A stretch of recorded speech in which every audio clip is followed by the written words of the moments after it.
जैसे कि कल के दिन देखा था कि कैसे 12वें अध्याय में भगवान भक्ति योग के बारे में बता देते हैं हमें। तो आज का जो है हमारा अध्याय वो है 13वां, और हम किन 3 चीजों के बारे में हम चर्चा करेंगे। वो है प्रकृति, पुरुष तथा चेतना। तो हम लोग जाएंगे नेक्स्ट स्लाइड। तो पहले 6 अध्याय इस बारे में है कि कैसे कर्मयोग भक्ति की ओर ले जाता है। अभी जैसे कि हमें जो है, हम सभी लोग वर्किंग है, हम लोग काम करते हैं, और काम करते हुए भी जो है हम भक्ति कर सकते हैं। मतलब ये जो है कर्मयोग जो भगवान ने समझाया है, यज्ञ अर्थात कर्मणो नेत्र लोको यम कर्म बंधन। तीसरे अध्याय में भगवान ने कहा है कि यज्ञ जो है वो करना चाहिए हर एक को, और जो है कर्म भी करना चाहिए भक्ति की ओर। और कैसे हम धीरे धीरे करके भक्ति की ओर बढ़ सकते हैं, अपना ही ये कर्मयोग करके कैसे बढ़ सकते हैं। फिर मध्य 6 अध्याय जो है, यानी कि अध्याय क्रमांक 7 से लेके अध्याय क्रमांक 12 तक कृष्णा जो है और उनकी भक्ति के बारे में है। और अंतिम 6 अध्याय जो है वो इस बारे में है कि कैसे ज्ञान भक्ति की ओर हम जा सकते हैं। तो इस अंतिम 6 अध्याय में से पहला अध्याय है वो आज का अध्याय है। ठीक है। तो भगवान कृष्ण जो है वो 12.7 भगवत गीता अध्याय में अपने भक्तों को जन्म और मृत्यु के सागर से मुक्ति दिलाने का वादा करते हैं, वचन देते हैं भगवान, कि कैसे उनके भक्त जो है वो बच जाते हैं जन्म और मृत्यु के श्रृंखला से। और भगवान 9वें अध्याय में ये भी कहते हैं, कौन्तेय प्रतिजानीहि न मे भक्तः प्रणश्यति। यानी कि जो भक्त होता है वो कभी हारता नहीं है, वो कभी जो है इस मृत्यु के संसार में डूबता नहीं है। ठीक है। और मृत्यु के सागर से मुक्ति दिलाने का वादा करते हैं, और वह अपने भक्तों को भौतिक दुनिया से ऊंचा उठाने के लिए ज्ञान देते हैं। यानी कि हम अभी की दुनिया में, अभी फिलहाल हम लोग भौतिक जगत में है, तो हम लोग भौतिक जगत में रहते हुए भी कैसे भक्ति कर सकते हैं, कैसे हम उस आध्यात्मिक स्वभाव में रह सकते हैं हम अपने, वो भगवान बताते हैं इन पिछले 6 अध्यायों में। ठीक है। भक्ति के बारे में जानकारी जब भगवान देते हैं तभी उसमें भगवान बताते हैं। नेक्स्ट स्लाइड माता जी।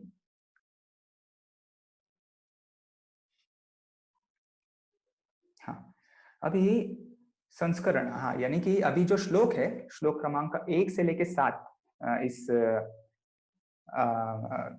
13वें अध्याय के, वो उन श्लोकों में क्या क्या हम लोग अभी पढ़ेंगे वो यहाँ पर लिखा है स्क्रीन पर। अर्जुन ने कृष्ण से 6 विषय समझाने के लिए कहा, और कृष्ण गतिविधियों के क्षेत्र, गतिविधियां यानी कि एक्टिविटीज के क्षेत्र, और क्षेत्र के ज्ञाता के बारे में बताते हैं। अभी क्षेत्र यानी कि एरिया जो कहते हैं हम, जैसे अंग्रेजी में कहते हैं, तो क्षेत्र, अभी जैसे ये शरीर जो है वो एक क्षेत्र है, कर्म क्षेत्र है, क्योंकि हम लोग इस शरीर का ही उपयोग करके हम लोग कर्म करते हैं। ठीक है। वो हम लोग आगे पढ़ेंगे। नेक्स्ट स्लाइड माता जी।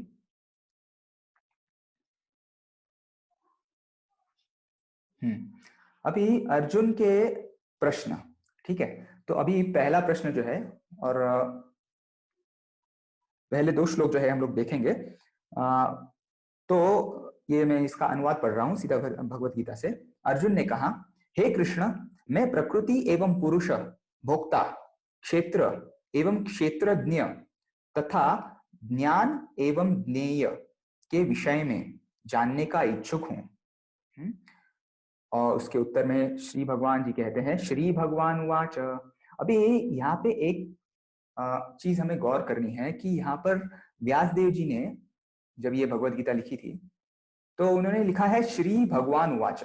उन्होंने ये नहीं लिखा है कि श्री कृष्ण उवाच। भगवान उवाच मतलब भगवान स्वयं बोल रहे हैं।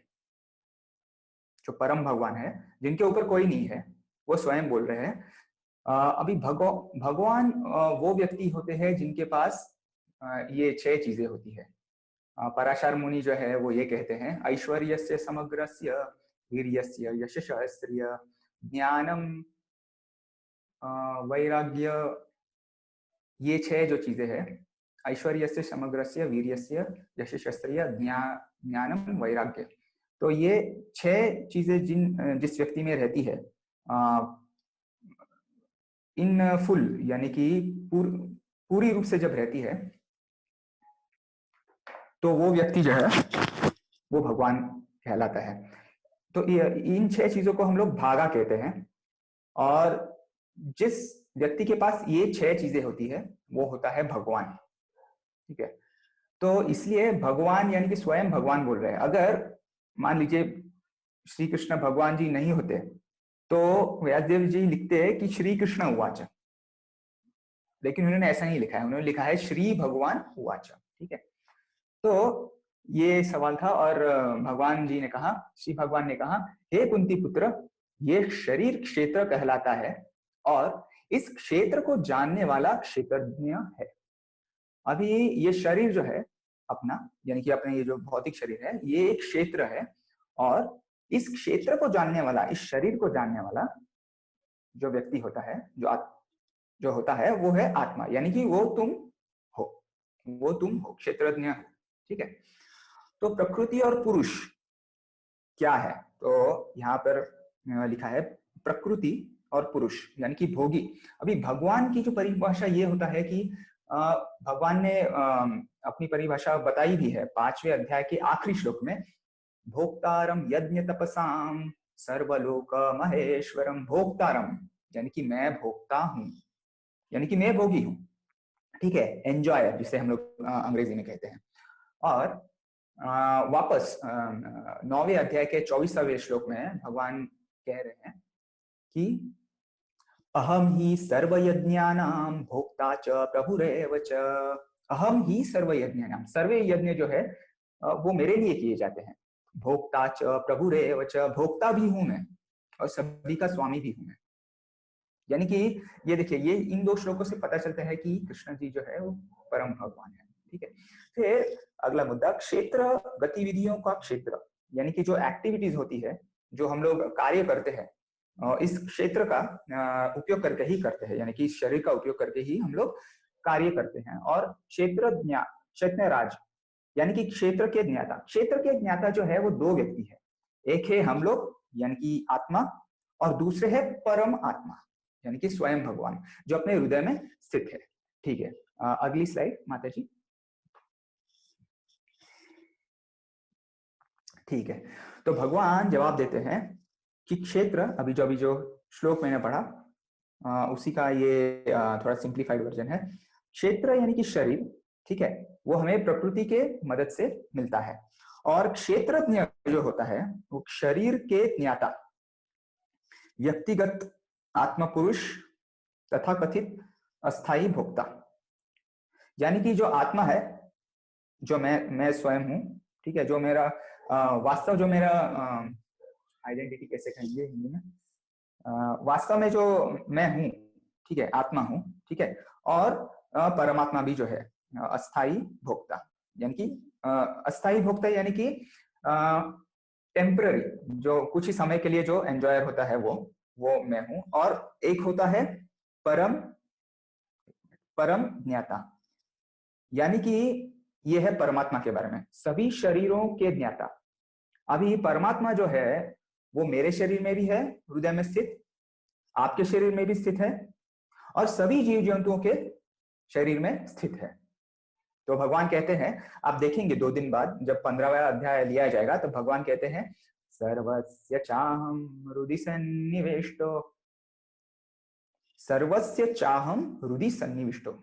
सर्वस्य यानी कि सभी के, चा अहम, हृदि यानी कि हृदय में, सन्निविष्टो मतलब स्थित हूं मैं, तो सभी के हृदय में मैं स्थित हूं।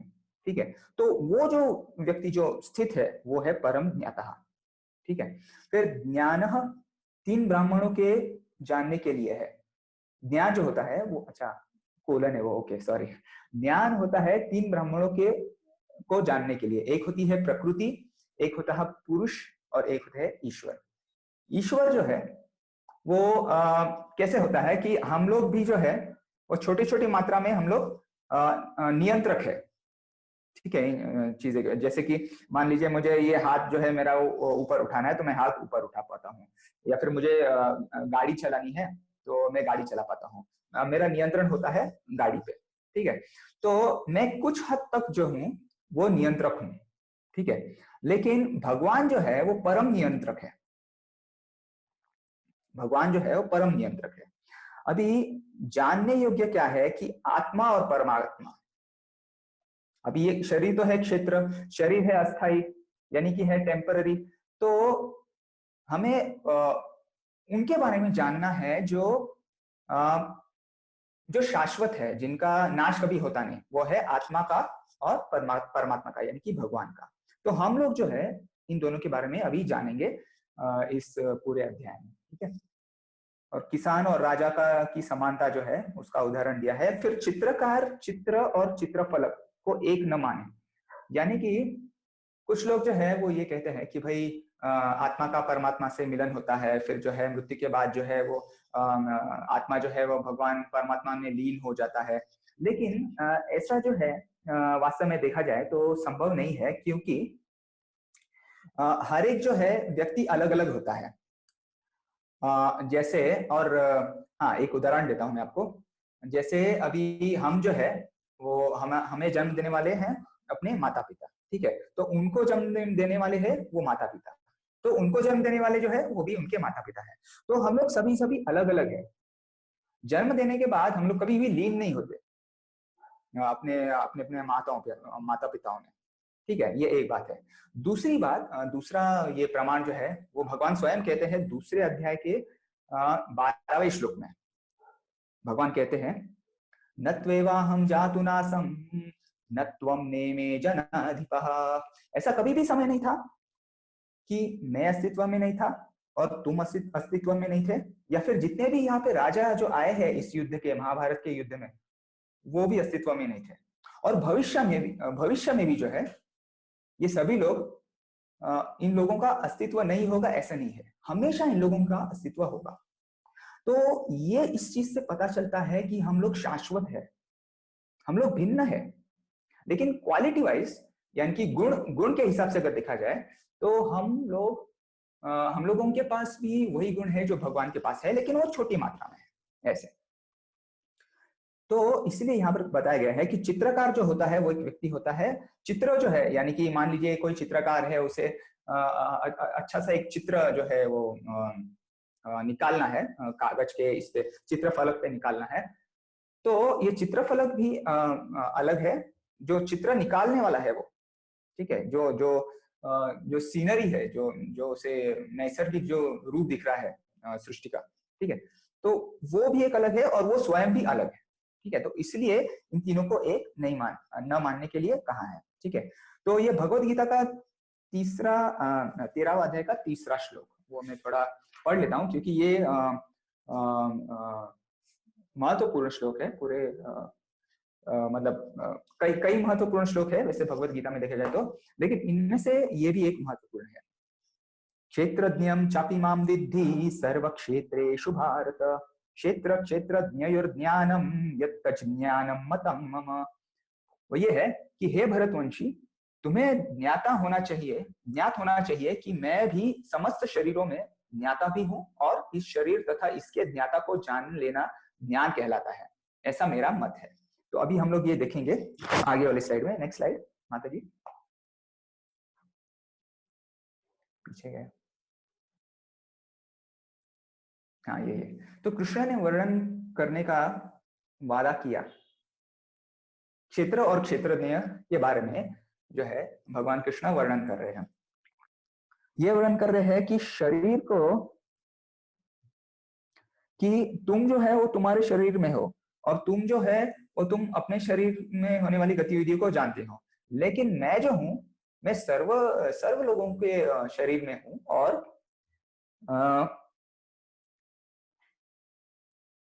मैं जानता हूं कि मतलब सब लोगों के साथ क्या क्या हो रहा है, मैं स्वयं जानता हूं, क्योंकि मैं जो हूँ हर एक के हृदय में स्थित हूँ। और इस शरीर को और इसके ज्ञाता को जान लेना वो ज्ञान कहलाता है। अभी ये शरीर को और शरीर के अंदर वाले आत्मा को जान लेना ये ज्ञान होता है। ठीक है, तो क्षेत्र या शरीर का वर्णन जो दिया है तो यही है वो। इसका गठन कैसे किया जाता है, इसका बदलाव क्या है, कब इसका उत्पादन किया जाता है। शरीर जो है ये किसी समय में जो है अस्तित्व में आ जाता है और किसी समय में जो है इस शरीर का अस्तित्व चला जाता है। और गतिविधियों के क्षेत्र का ज्ञाता कौन है, यानी कि जो एक्टिविटीज करते हैं जो आत्मा, यानी कि जो हम जो जो कार्य करते हैं वो ज्ञान रखने वाला जो है वो आत्मा है। और उसका क्या प्रभाव होता है इस शरीर का, इस क्षेत्र का और आत्मा का, मतलब इस ज्ञान का जो है वो क्या प्रभाव होता है। भगवत गीता 13.4।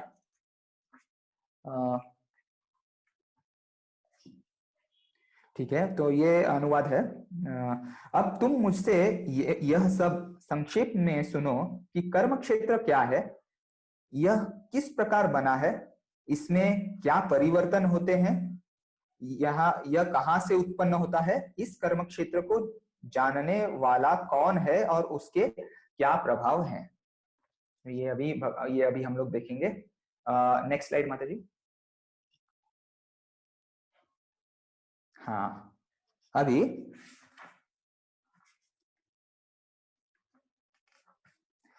वेदांत सूत्र में ऋषियों द्वारा दिया गया यह ज्ञान है। कौन सा ज्ञान? क्षेत्र और क्षेत्रज्ञ का ज्ञान। ठीक है, सत्य की स्थापना के लिए साधु, शास्त्र और गुरु के वचन। कभी भी साधु जो होता है वो ज्ञान जो होता है, आध्यात्मिक ज्ञान, वो अपने गुरुओं से प्राप्त करता है। और शास्त्र जो होता है वो ये अपने लिए भगवान ने जो लिखे गए सारे ग्रंथ है, जैसे कि भगवत गीता है, महाभारत है, 18 पुराण है, 4 वेद है, 108 उपनिषद है, फिर श्रीमद् भागवतम है, जिनमें से जो महापुराण है, भागवत पुराण जिसे कहते हैं हम लोग। तो इन शास्त्रों में जो है वो भगवान जो है समझाए हुए हैं। और साधु को जो है इस शास्त्र के बारे में ज्ञान हो जाता है और उजागर हो जाता है उनके हृदय में, उनके गुरु के कृपा से उजागर हो जाता है। और गुरु जो होते हैं, जो हमारे गुरु यानी कि आध्यात्मिक ज्ञान देने वाले, ये भौतिक ज्ञान देने वाले नहीं। भौतिक ज्ञान यानी कि ये नहीं कि भाई कैसे तुम इंजीनियर बनो या फिर कैसे डॉक्टर बनो या फिर कैसे ये बनो या फिर वो बनो, लॉयर बनो, एक्सेट्रा। तो ये कैसा, ये भौतिक ज्ञान है, यानी कि इस शरीर का अगर नाश हो जाता है, मेरे इस शरीर का समझो नाश हो जाता है, तो वो ज्ञान भी चला जाता है, क्योंकि मुझे दूसरा शरीर प्राप्त होता है। देहिनोस्मिन् यथा देहे कौमारम यौवनम जरा तथा देहांतरा प्राप्तिर, यानी कि देह अंतर जब हो जाता है तो वो जो मैंने इंजीनियरिंग की जो पढ़ाई की थी, अभी मान लीजिए मैं इंजीनियर हूँ, जैसे इस शरीर में मैं इंजीनियर हूँ, ठीक है, लेकिन जब मैं ये शरीर छोड़ दूंगा और जब मुझे दूसरा शरीर प्राप्त होगा और मुझे वापस पढ़ाई करनी होगी और मुझे वापस इंजीनियर बनना है, तो मुझे वापस पढ़ाई करनी होगी। तो ये आध्यात्मिक ज्ञान वैसा नहीं होता। आध्यात्मिक ज्ञान कैसा होता है कि जो आपने इस जन्म में याद किया है और आपने देहांतर हो गया आपका, आपने दूसरा शरीर प्राप्त किया, तो वो ज्ञान जो आपको रहता है पिछले जन्म का, वो भी आपको मालूम रहता है। आध्यात्मिक ज्ञान जो है वो भी आपको तभी भी मालूम रहता है, बचपन से मालूम रहता है। इसलिए भगवान कहते हैं स्वल्पमपि यस्य धर्मस्य त्रायते महतो भयात्। दूसरे अध्याय के 40 श्लोक में भगवान कहते हैं कृष्ण की तुम इस मार्ग पर चलोगे, इस भक्ति के मार्ग पर चलोगे तो तुम्हारा नुकसान तो कुछ नहीं है, लेकिन तुम्हारा फायदा ही है। और ये नहीं है कि हाँ, त्रायते महतो भयात्, तुम्हें जो है किसी भी चीज की डर नहीं है, किसी भी चीज का जो है भय नहीं है, क्योंकि तुम जो है वो सही मार्ग पे चल रहे होगे। तो यजुर्वेद के तैत्तरीय उपनिषद शरीर के भीतर आत्मा द्वारा पूर्ण सत्य के 5 बोधों की बात करते हैं। तो ये जो है तैत्तरीय उपनिषद जो है 108 उपनिषद में से एक उपनिषद जो है वो शरीर के आत्मा द्वारा ये जो है 5 चीजों के बारे में जो यहाँ पर डायग्राम है उसमें बताया हुआ है। तो वही अभी हम लोग देखेंगे। अन्नमय मतलब भ्रम में रहने वाला, वो सोचता है कि वह भोगी है। हम लोग देखेंगे ये 5 कैटेगरीज में कैसे व्यक्ति ये सोचता है कि वही भोगी है, हालांकि वो सत्य नहीं होता। अभी हम लोग जो है ये सोचते हैं, मतलब आमतौर पे जो भक्त नहीं होते हैं वो लोग ये सोचते हैं कि भाई वही भोगी है। अभी जैसे वही भोगी है ये सोचने की वजह से होता ये है ना कि जैसे कि पूरे हफ्ते भर जो है वो काम पे जाते हैं, ऑफिस में जाते हैं, और फिर जब वीकेंड आता है तो होता ये है कि जो काम में जो पैसा मिलता है काम से वो उड़ाते हैं। ऐसे कुछ लोग ऐसा करते हैं, तो वो ये आध्यात्मिक ज्ञान के अभाव की वजह से उड़ाते हैं, या फिर वो ये सोचते हैं कि वे भोगी है। तो उनका जो है वो देह आत्म बुद्धि रहता है ज्यादा करके लोगों का, क्योंकि ज्ञान के अभाव के कारण ही ऐसा होता है। तो प्राणमय जो होते हैं वो भ्रम में ये सोचते हैं कि वो भोगी है। प्राणमय किस्म के लोग जो होते हैं वो भी ये यहाँ पर क्लासिफिकेशन दिया है। भ्रम में ज्ञानमय सोचते हैं कि वह भोगी है, ज्ञानमय भी जो होता है वो भी यही सोचता है। और जो विज्ञानमय होते हैं, विज्ञान यानी कि जो प्रैक्टिकल एप्लीकेशन करते हैं, ठीक है, उनको वो एहसास होता है कि भाई मैं, वो ऐसा है ना थोड़ा लॉजिकली सोचते हैं। यानी कि अभी जैसे कि मैं कौन हूँ, मैं ऐसा जब उनके पास जब ऐसे समय मिलता है तो वो थोड़ा सा ऐसे सोचते हैं, थोड़ा सा अपने मस्तिष्क पे दबाव डाल के कि भाई मैं कौन हूँ, क्या मैं ये शरीर हूँ, या अगर मैं ये शरीर हूँ तो फिर मेरा शरीर परिवर्तित कैसे हो रहा है। मैं चाहता नहीं हूँ कि भाई मुझे बुढ़ापा आए, या फिर मैं चाहता नहीं हूँ कि मुझे किसी प्रकार की व्याधि आए, फिर भी ये कैसे हो रहा है। तो ऐसा जो होता है वो विज्ञानमय व्यक्ति ऐसा होता है। और जो आनंदमय व्यक्ति होता है वो उसे एहसास होता है कि वो परम आनंदित भगवान का सेवक है। यानी कि this is top most realisation, सर्वोच्च जो है ये साक्षात्कार इस व्यक्ति को रहता है कि भाई जीवेर स्वरूप है कृष्णेर नित्य दासा, की जीव का स्वरूप ये है कि मैं जो हूँ वो भगवान का अंश हूँ, और मेरा आनंद जो है वो भगवान की सेवा करने में आएगा, क्योंकि वो वैसा आनंद है वो आध्यात्मिक आनंद होगा। और गतिविधियों के क्षेत्र से अलग आनंदमयी के साथ रहने और आनंद लेने पर जीव एकदम सही है।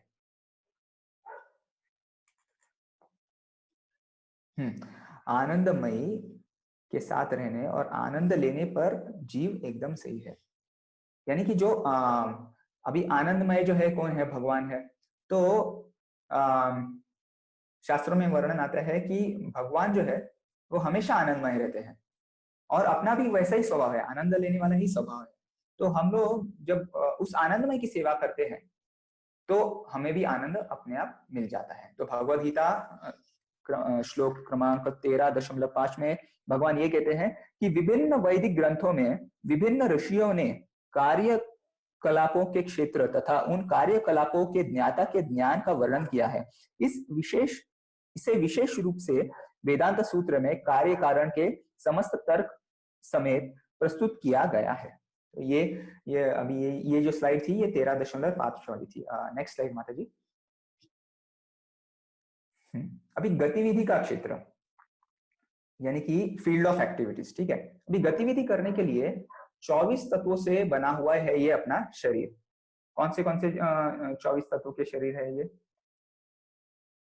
वो है, ये देखिए, 5 जनेन्द्रिया है, ज्ञानेन्द्रिया है, 5 कर्मेंद्रिया है, 5 तन्मात्रा है, और 5 महाभूत है, ठीक है। अब ये 5 महाभूत जो है वो कौन से है, इनसे शुरुआत करते हैं हम लोग, ठीक है।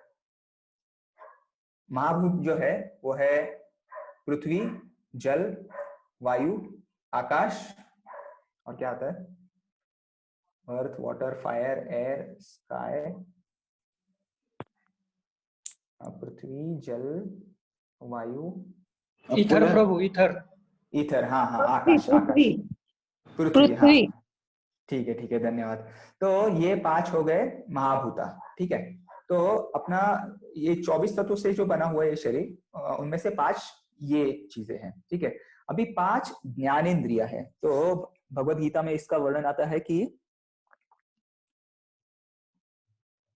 ज्ञान इंद्रिय यानी कि वो इंद्रिया जिनसे हमें ज्ञान प्राप्त होता है। अभी जैसे कि अपने नेत्र से जो है हम देखते हैं, हमें ज्ञान मिलता है। कान से हम लोग सुनते हैं, हमें ज्ञान मिलता है। नाक से जो है हम सूंघते हैं तो पता चलता है कि भाई मैं कहाँ हूँ, या फिर खाना पक रहा है, या फिर मैं किसी मतलब अच्छी जगह नहीं हूँ क्योंकि बू आ रही है, ऐसे ये नाक से पता चलता है। जीभ से जो है वो स्वाद जो है हम लोग लेते हैं प्रसाद का या फिर किसी खाने का, तो जीभ से भी ज्ञान मिलता है। और त्वचा से भी ज्ञान मिलता है। जैसे कि हम लोगों को किसी का हम लोग किसी को बुलाना हो और कोई व्यक्ति अपने ही नजदीक हो, तो हम लोग जो है उसके कंधे पे जो है ऐसे 2 बार ऐसे हाथ लगा के बोलते हैं भाई यहाँ देखो करके। तो वो त्वचा से जो है भी हमें ज्ञान प्राप्त होता है। तो उस शोल्डर टैप से हमें पता चलता है कि भाई कोई व्यक्ति हमें हमसे कुछ बात करना चाह रहा है। तो इसलिए ये है ज्ञान इंद्रिया, यानी कि पहले वाले 5 ज्ञान इंद्रिया। उसके बाद है कर्म इंद्रिया। कर्म इंद्रिया यानी कि वो इंद्रिया जिससे हम लोग कर्म करते हैं। अभी वो कौन सी इंद्रिया है? जैसे कि वाणी है, जैसे मैं बोल रहा हूं अभी, तो वो भी वाणी है, वो भी कर्म इंद्रिय है। पाँव है, हम लोग चलते हैं या फिर भागते हैं। फिर हाथ है जिससे हम लोग सभी कार्य करते हैं। फिर गुदा भी है और लिंग भी है, ठीक है। तो ये है कर्म इंद्रिय।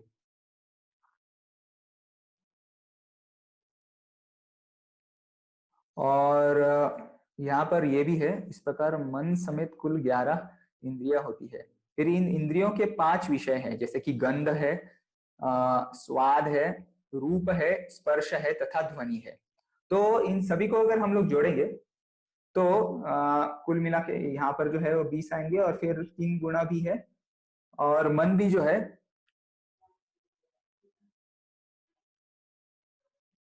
इस तरह इन 24 तत्वों का समूह कार्यक्षेत्र कहलाता है। यदि कोई इन 24 विषयों का विश्लेषण करे तो उसे कार्यक्षेत्र समझ में आ जाएगा।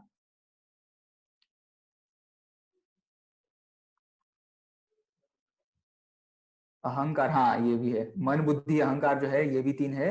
और मन, हाँ मन बुद्धि अहंकार, तो मन तो उसी में आ गया, ठीक है। तो 25 है, और शायद 3 यहाँ पे लिखे नहीं गए हैं। The gunas are pervasive in all the tattvas and hence not counted separately. इसलिए इसलिए यहाँ पर यही 20 बताया गया है। प्रकृति बुद्धि अहम मनस, ठीक है। तो ये अपना जो शरीर है, यानी गतिविधि का जो क्षेत्र है, वो 6 परिवर्तनों से गुजरता है। कौन से 6 परिवर्तन? अभी ये जो मेरा शरीर है वो उसका जन्म हुआ है। फिर जन्म होने के बाद वो रहता है, ठीक है। फिर कुछ बाय प्रोडक्ट्स निकालता है, जैसे कि शादी के बाद जो है कुछ बच्चे जो है उत्पन्न करता है। फिर कुछ समय रहता है। फिर धीरे धीरे जो है वो थोड़ा सा ऐसे कमजोर हो जाता है, और जो है आखिर में लुप्त हो जाता है। ऐसे ऐसे 6 परिवर्तन है जिनमें से ये शरीर अपना गुजरता है। तो शरीर मन और कर्म की परस्पर क्रिया द्वारा सीमित। अपना जो शरीर है मन और कर्म की क्रिया द्वारा सीमित होता है। अभी जो हम लोग सोचते हैं उतना ही हम लोग कर पाते हैं, ठीक है। और कर्म के परस्पर क्रिया द्वारा सीमित है। तो इन तीनों चीजों तक ही हम लोग अपने जो क्रियाएं हैं, गतिविधियां जो है वो कर पाते हैं। अगला स्लाइड, एक सेकेंड।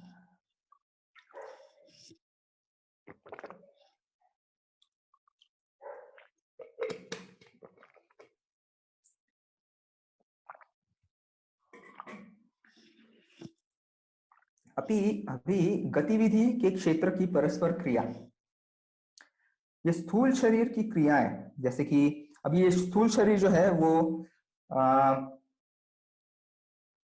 स्थूल शरीर जो है वो अपना ये जो भौतिक शरीर जो हमें दिखता है अपनी आंखों को, वो है स्थूल शरीर, ठीक है। जैसे कि इच्छा, क्या क्या रहता है, थिंकिंग फीलिंग विलिंग, इच्छा होता है, फिर घृणा भी होती है, जैसे कि कोई चीज हमें पसंद होती है या फिर कोई चीजें पसंद नहीं होती, इसलिए घृणा आती है। फिर प्रसन्नता जो है, फिर संकट भी है, और समुच्चय उत्पन्न करती है।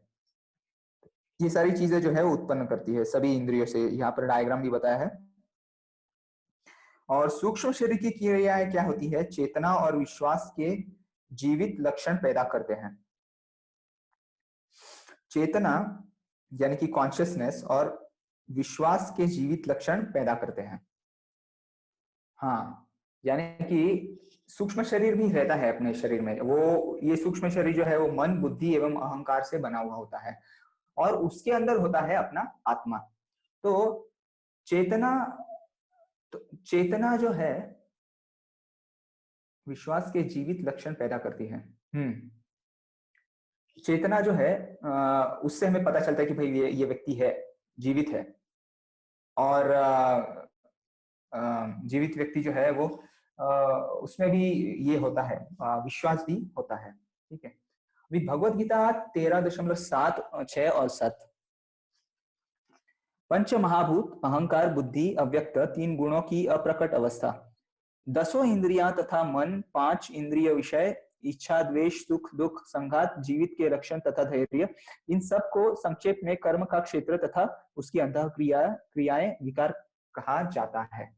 अगला स्लाइड माता जी। ठीक है, श्लोक 8 से लेके 19 तक हम लोग देखेंगे कि 8 से 12 तक ज्ञान की प्रक्रिया विनम्रता से शुरू होती है और पूर्ण सत्य की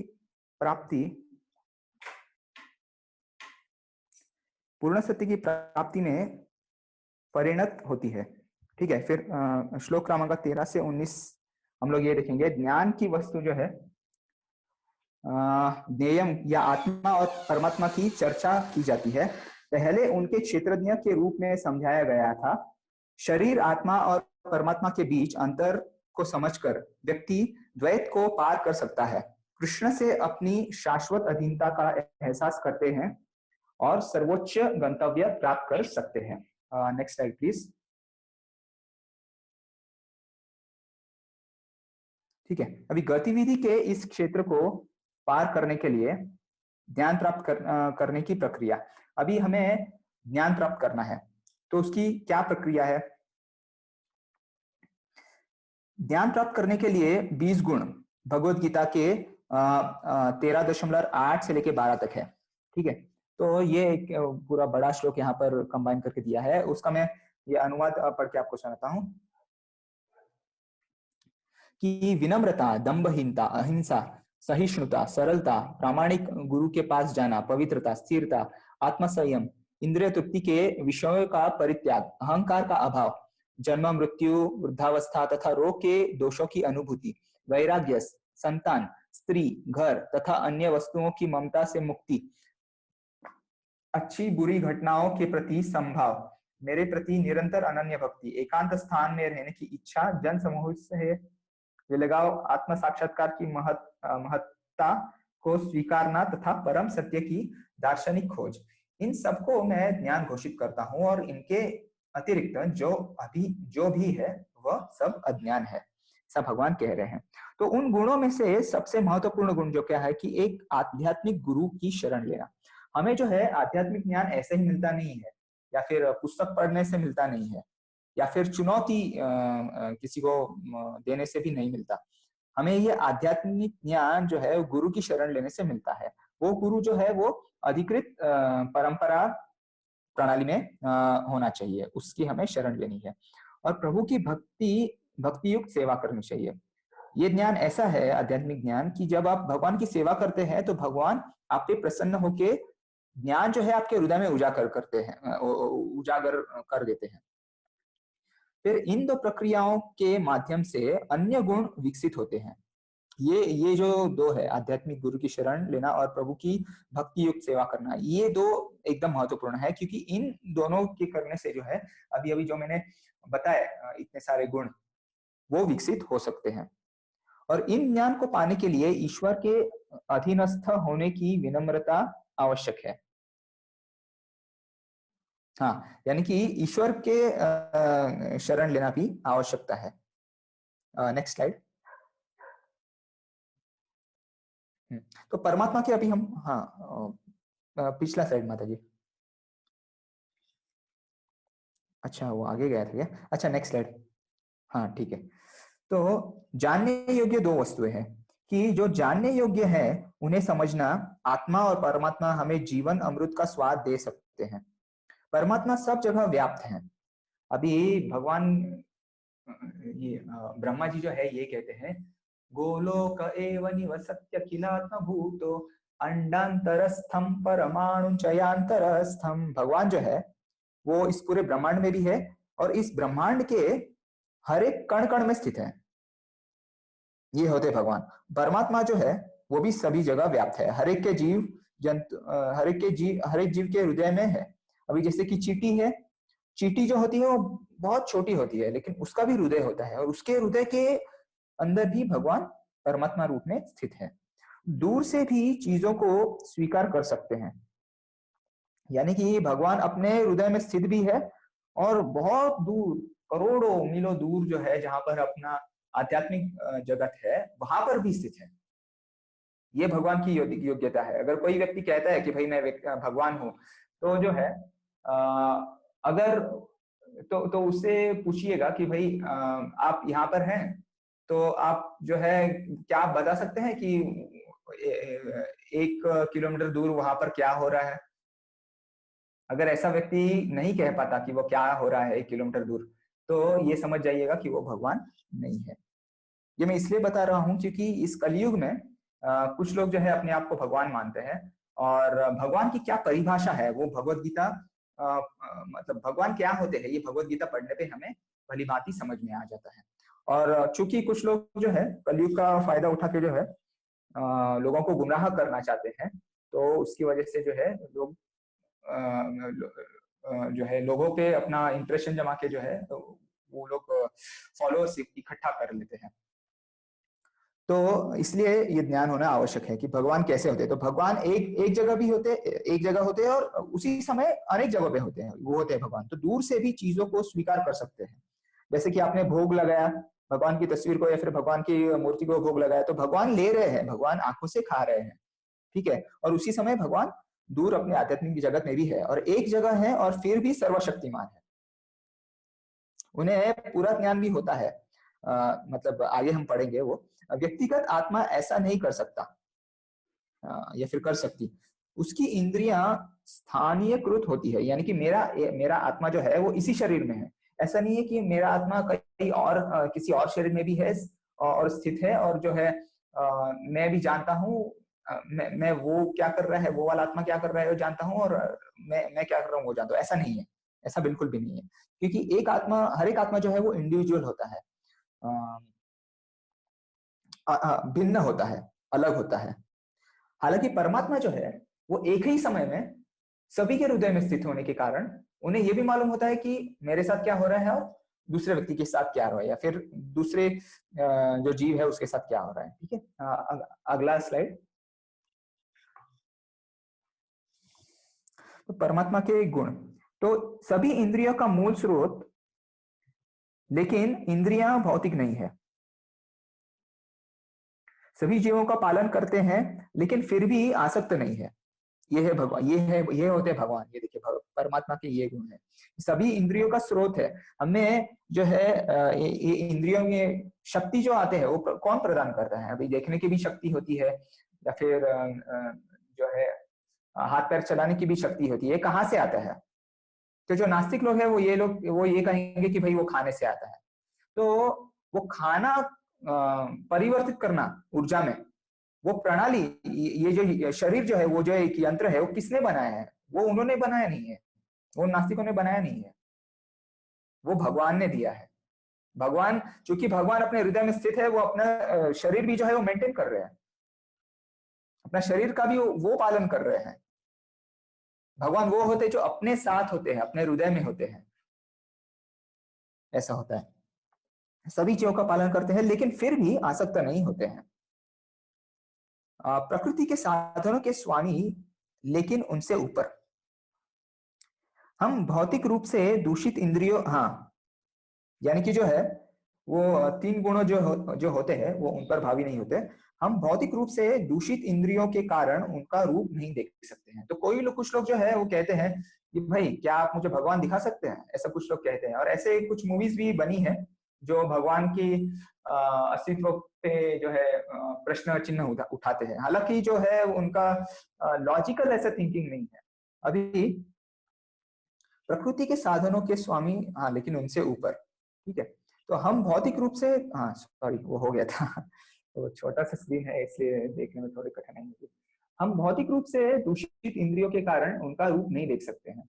अभी अपनी इंद्रिया जो है वो दूषित है और वो कंडीशनड है, यानी कि भौतिक होने के कारण वो कंडीशनड है। अभी यहाँ पे बिजली जल रही है, बिजली है, मतलब दिया जो है वो जल रहा है, और जो बिजली से जल रहा है, अगर मान लीजिए बिजली चली गई, ठीक है, तो अंधेरे में है, मैं कुछ नहीं देख पाऊंगा, ये है।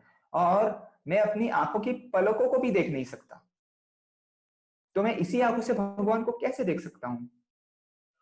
अपनी आंखों को इतना लिमिटेशंस है, तो हम लोग उसे कैसे देख सकते हैं जो अधोक्षज है? भगवान का एक नाम है अधोक्षजा। अधोक्षजा मतलब वो व्यक्ति जो आपके भौतिक इंद्रियों की मदद से आप जिन्हें देख नहीं सकते या फिर महसूस नहीं कर सकते भौतिक इंद्रियों से, लेकिन उनको अगर देखना है तो उनको शास्त्र चक्षुषः, यानी कि उनको शास्त्र के नजरिए से हमें देखना है। तो इसीलिए निराकारवादी, यानी कि जो लोग ये सोचते हैं कि भगवान को कोई आकार नहीं है, अभी भी भौतिक रूप से प्रभावित है। परम भगवान के सर्वोच्च व्यक्तित्व को नहीं समझ सकते हैं। तो भगवान का कैसा महान व्यक्तित्व है वो इन व्यक्तियों को समझ में नहीं आता। तो भगवत गीता का यहाँ पे वर्णन है श्लोक क्रमांक 15 का, मैं उसका अनुवाद आपको सुनाता हूँ। परमात्मा समस्त इंद्रियों के मूल स्रोत है, जितने भी, हाँ वही, फिर भी वे इंद्रियों से रहित हैं। मतलब कैसे इंद्रियों से रहित? उनकी इंद्रिय अपनी तरह नहीं है, लिमिटेड नहीं है। उनकी इंद्रियां बेहद शक्तिशाली है। वे समस्त जीवों के पालनकर्ता होकर भी अनासक्त हैं। वे प्रकृति के गुणों से परे हैं, फिर भी वे भौतिक प्रकृति के समस्त गुण के स्वामी हैं। ठीक है, नेक्स्ट स्लाइड।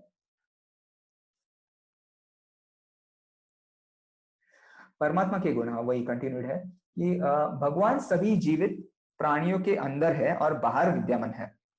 अंदर जो है परमात्मा रूपी है, और बाहर कैसे है? बाहर जो है वो हर एक के कण कण में है, हर एक कण में उपस्थित है और अविचल है। वे सूक्ष्म है और देखने और जानने के लिए भौतिक इंद्रियों की शक्ति से ऊपर है। क्योंकि उनका सूक्ष्म है, उनका रूप जो है वो सूक्ष्म है, उनको जो है भौतिक इंद्रियों से देखा नहीं जा सकता। हालांकि दूर वह सभी के पास है। जैसे मैंने कुछ स्लाइड्स पहले समझाया था कि वो अपने हृदय में भी स्थित है और उसी समय आध्यात्मिक जगत में भी उनकी लीलाएं चल रही है। यद्यपि सभी प्राणियों में विभाजित है, वह एक रूप में स्थित है। सूर्य का उदाहरण, जैसे कि सूर्य का प्रतिबिंब जो है वो अलग अलग, अभी मान लीजिए 10 बाल्टी है पानी भरे हुए, और सूर्य जो है वो, उनका प्रतिबिंब जो है वो 10 बाल्टियों में दिखेगा। तो इसका मतलब ये नहीं है कि भाई 10 अलग अलग सूर्य है। सूर्य एक है लेकिन उसका प्रतिबिंब अलग है। तो ठीक उसी प्रकार भगवान जो है एक है लेकिन उनका प्रतिबिंब के रूप में ये जो है परमात्मा लोकलाइज्ड परमात्मा है, जो कि सीसीटीवी की तरह है, जो क्या कर रहे हैं, क्या नहीं कर रहे हैं, कैसे कर रहे हैं, क्या कर रहे हैं, तो ये सारी चीजें जो है वो देख रहे हैं भगवान। वह सबके पालन करता है, सबका विनाश भी करते हैं समय के रूप में और सृष्टि के समय। सबको उनकी मूल स्थिति से विकसित करते हैं, अवगत कराते हैं। तो भगवत गीता क्रमांक 16, 17 और 18। परम सत्य जड़ तथा जंगम समस्त जीवों के बाहर तथा भीतर स्थित है। सूक्ष्म होने के कारण वे भौतिक इंद्रियों के द्वारा जानने या देखने से परे हैं। जानने या देखने से परे हैं, ये बात महत्वपूर्ण है। यद्यपि वे अत्यंत दूर रहते हैं, किंतु हम सबको वे निकट भी है, किंतु हम सबों के निकट भी हैं। फिर यद्यपि परमात्मा समस्त जीवों के मध्य विभाजित प्रतीत होता है, लेकिन वह कभी भी विभाजित नहीं है। जैसे सूर्य का उदाहरण यहाँ पे बताया था, वह एक रूप में स्थित है। यद्यपि वह प्रत्येक जीव का पालन करता है, लेकिन यह समझना चाहिए कि वह सबों का संहार करता है और सबों को जन्म देता है। ये है भगवान, ठीक है। वे समस्त प्रकाशमान वस्तुओं के प्रकाश स्रोत है। वे भौतिक अंधकार से परे हैं और अगोचर है। वे ज्ञान है, ज्ञेय है और ज्ञान के लक्ष्य है। वे सबके हृदय में स्थित है। नेक्स्ट टाइम माता जी। तो प्रभु का प्रकाश जो है आध्यात्मिक दुनिया को रोशन करता है। भगवान कहते हैं 15वें अध्याय के 12वें श्लोक में, यदा आदित्य गतम तेजो जगत भासयते अखिलम। जो सूर्य में जो रोशनी आती है, वो भगवान के अंग से आती है, और ये सूर्य जो है वो पूरे ब्रह्मांड को उजागर कर देता है, प्रकाशित कर देता है, सॉरी। भौतिक जगत को प्रकाशित करने के लिए सूर्य और चंद्रमा को प्रकाश देते हैं। कौन? भगवान। वह ज्ञान, उद्देश्य और ज्ञान का लक्ष्य है। सभी ज्ञान का उद्देश्य यह है कि भगवान को जानना, क्योंकि भगवान को जो जानता है, 15वां अध्याय में हम लोग देखेंगे सेकंड लास्ट श्लोक में, जो भगवान को जानता है वो दुनिया की लगभग हर एक चीज को जान जाता है। जो निराकारवादियों, हाँ, जो निराकारवादी है, वो लोगों का ये मानना है कि अंततः तीनों एक हो जाते हैं। यानी कि ज्ञान, उद्देश्य और ज्ञान का लक्ष्य, ये कौन से तीन है? ये लोग शायद ये, हाँ, परमात्मा है और आत्मा है, और शायद ये भौतिक जगत है, ये ऐसा है। सबके दिलों में विराजमान है। हाँ, ये तो है। ये भगवत गीता 13.18 जो हम लोगों ने पढ़ लिया।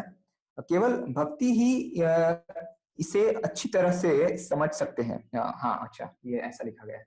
केवल भक्ति से ही भगवान को जो है जा सकता है। भगवान कहते हैं, भक्त्या माम अभिजानाति यावन्यश्चास्मि तत्वतः। अगर मुझे जानना है, मैं जैसा हूं मुझे जानना है, तो मेरे भक्त बनो तुम। भगवान को जानना इतना आसान नहीं है। पुस्तकें पढ़ के हम लोग नहीं ज्ञान प्राप्त कर सकते, या फिर कोई एक्सपेरिमेंट या साइंटिफिक रिसर्च करके हम लोग भगवान को प्राप्त नहीं कर सकते। भगवान को अगर प्राप्त करना है या फिर उनका ज्ञान लेना है, तो हमें उनका भक्त बनना होगा। भक्ति करने के लिए हमें क्या करना होगा? हरे कृष्ण महामंत्र हमें जपना होगा, जिससे जो है हमें भगवान को हम जो है भगवान को समझ पाएंगे। तो भगवत गीता का 19वां श्लोक, इस प्रकार मैंने कर्म क्षेत्र, शरीर, ज्ञान तथा ज्ञेय का संक्षेप में वर्णन किया है। इसे केवल मेरे भक्त ही पूरी तरह समझ सकते हैं और इस तरह मेरे स्वभाव को प्राप्त होते हैं। नेक्स्ट स्लाइड मत जी। तो श्लोक क्रमांक 20 से लेकर 26 तक हम लोग ये देखेंगे कि पुरुष, आत्मा और परमात्मा, हाँ, आत्मा और परमात्मा और भौतिक प्रकृति के बीच संबंध को समझना। अभी पुरुष के ये ब्रैकेट में ये आत्मा और परमात्मा क्यों लिखा है? आत्मा का इसलिए लिखा है क्योंकि आत्मा जो है वो कभी कभी अनुसरण करने का प्रयास करता है भगवान का। यानी कि भगवान जो है वो भोक्ता है, तो आत्मा भी भोक्ता करने का प्रयास करता है। फिर इसे समझने से भौतिक जगत में जन्म से मुक्ति मिलती है। परमात्मा को समझने की अन्य विधियां है ज्ञान, अष्टांग योग और कर्म योग। नेक्स्ट स्लाइड माता जी। अब प्रकृति और पुरुष संबंध, अभी क्या है यह संबंध, तो अभी हम देखेंगे। प्रकृति और पुरुष दोनों शाश्वत हैं। प्रकृति और पुरुष दोनों शाश्वत है, लेकिन प्रकृति में लगातार बदलाव होते रहते हैं, पुरुष में बदलाव नहीं होते। यानी कि भगवान जो है वो कभी बदलते नहीं। अज्ञानता के कारण जीव अपने आप को शरीर मानता है। जैसे मैंने कहा, देह, आत्म, बुद्धि। उसे लगता है कि भाई मैं ये शरीर हूं। मैं शरीर हूँ, मैं अभी जैसे कि इंटरव्यूज में खास करके ये पूछा जाता है सवाल कि डिस्क्राइब योरसेल्फ, तो वो व्यक्ति ये कहता है कि भाई मैं ये सीखा हूँ, मैं इस गांव का रहने वाला हूँ, मुझे जो है ये चीजें का अनुभव है। तो ये सारा शारीरिक है, ठीक है, क्योंकि ये आता है देहात्म बुद्धि, देह आत्म बुद्धि से ये आता है। फिर विद्रोही इच्छाओं के कारण भौतिक प्रकृति में फंसा है। अभी विद्रोही इच्छा यानी कि भगवान के ऊपर विद्रोह किया हुआ होता है, इसलिए वो जो आत्मा होता है वो इस भौतिक जगत में आ जाता है। विद्रोह ये होता है कि भाई हमेशा जो है भगवान ही भोक्ता क्यों होते हैं, मुझे भी भोक्ता बनना है भगवान की भांति। तो इसलिए उसे यहाँ पर दंड के रूप में उस आत्मा को भेज दिया जाता है। बार बार मौका मिला भौतिक दुनिया में कार्य करें और आध्यात्मिक दुनिया में प्रवेश करने की तैयारी करें। तो हमें जो है भौतिक दुनिया में रहना है, हमें कुछ जो है घर बार अपनी नौकरी कुछ छोड़ना नहीं है, हमें जो है तैयारी करनी है उस आध्यात्मिक जगत के बारे में जहां पर जन्म मृत्यु जरा व्याधि चारों ही चीजें नहीं है। भगवान घोषित करते हैं इसी 13वें अध्याय में कि जन्म मृत्यु जरा व्याधि दुख दोषानुदर्शनम और दुखालयम अशाश्वतम। 8वें अध्याय के 15वें श्लोक में भगवान कहते हैं कि ये जो जगह है, ये भौतिक जगत है, ये दुखालय है। अभी दुखालय में अगर कोई कृत्रिमता से सुख प्राप्त करने की इच्छा रखता है या फिर कोशिश करता है तो वो सही नहीं है ना, क्योंकि अंततः जो है वो दुखी ही होगा, आखिर में जाके वो दुखी ही होगा। अब ये जानना आवश्यक नहीं है कि हम भौतिक प्रकृति के संपर्क में कब आए, कैसे आए, ठीक है, यानी कि हम लोग जो है कैसे इस परिस्थिति में आ गए, लेकिन ये आवश्यक है कि भाई मुझे निकलना है इस दुनिया से। अभी ये हमारे आचार्य जो है वो इस भौतिक जगत को कारागृह के रूप में देखते हैं, यानी कि कारागृह में यानी कि प्रिजन हाउस में जितने भी कैदी होते हैं वो सभी के सभी दुखी होते हैं, लेकिन कुछ कैदियों को मालूम होता है कि वे दुख भोग रहे हैं और कुछ कैदियों को मालूम नहीं रहता कि वे दुख भोग रहे हैं, वो खुश रहने का प्रयास करते हैं। तो अपनी परिस्थिति बिल्कुल ऐसी है। तो प्रभु जानते हैं कि यह कैसे और क्यों हुआ, ये प्रभु ही जानते हैं केवल कि हम कैसे आए हैं इस भौतिक जगत में। भगवद गीता का श्लोक 13.20, ये जो वर्णन था ये 13.20 का था। नेक्स्ट स्लाइड माता जी। तो प्रकृति और पुरुष का संबंध। प्रकृति को सभी भौतिक कारणों और प्रभावों का कारण कहा जाता है, लेकिन जीव उसके कष्टों और आनंदों के लिए जिम्मेदार है। अभी जो भी कठिनाइयां हो रही है या फिर जो भी दुख हम लोग भुगत रहे हैं या फिर जो सुख भुगत रहे हैं, उसके लिए केवल हम ही जिम्मेदार हैं। हम जो है अपने कर्म जो है उसे भोगते हैं और कई जन्मों से हम लोग भोग रहे हैं। कर्म और इच्छाओं के अनुसार भौतिक प्रकृति जीवों को विभिन्न भौतिक शरीर देती है। कर्म के हिसाब से ये देखिए शास्त्र में एक और वर्णन है, कर्मणि दैव नेत्रेण जंतु देहो रूपपत्ये। तो जो हमें शरीर मिलता है वो कर्मणि दैव नेत्रेण, कर्म के हिसाब से और दैव नेत्र के हिसाब से भगवान जो है वो तय करते हैं कि हमारा अगला जन्म जो है वो कौन सा होगा, भेड़िए का होगा, पशु का होगा, पंछी का होगा, मछली का होगा, क्या होगा, किसके हिसाब से? कर्म के हिसाब से, कर्म और इच्छाओं के हिसाब से यहाँ पर लिखा हुआ है। भौतिक प्रकृति जीवों को विभिन्न भौतिक शरीर देती है भोग और कष्ट के लिए। तो ये दो चीजें जो है वो हम लोग करते आ रहे हैं अनादिकाल से, जब से हम लोग इस भौतिक दुनिया में आए हैं तब से जीव भौतिक प्रकृति और कानूनों के नियंत्रण में आते हैं। अभी जैसे कि हम लोग गाड़ी चलाते हैं, रास्ते पे 2 व्हीलर या 4 व्हीलर चलाते हैं, तो हम लोग जो है ट्रैफिक पुलिस के नियम में आ जाते हैं, अगर नियम तोड़ा तो दंड मिल गया। तो उसी प्रकार हम लोग जब ये भौतिक जगत में आते हैं तो भौतिक जगत में रहने के लिए भी कुछ दंड है, कुछ नियम है, अगर नियम तोड़े तो दंड मिला, ऐसे होता है। तो सभी वास्तविक पुरुष परमात्मा की मंजूरी के तहत हो रहा है। तो भगवान ने जैसे नियम बनाया है उसी के हिसाब से हो रहा है। अभी जैसे कि ये महामारी फैली हुई है कोविड-19, तो ये भी एक रिएक्शन है, ये भी एक कर्म का फल है, जिसकी वजह से सैकड़ों लोग जो है प्रभावित हो रहे हैं। ये भी रिएक्शन ही है। किसका रिएक्शन है? नियम तोड़ा है उसका रिएक्शन है।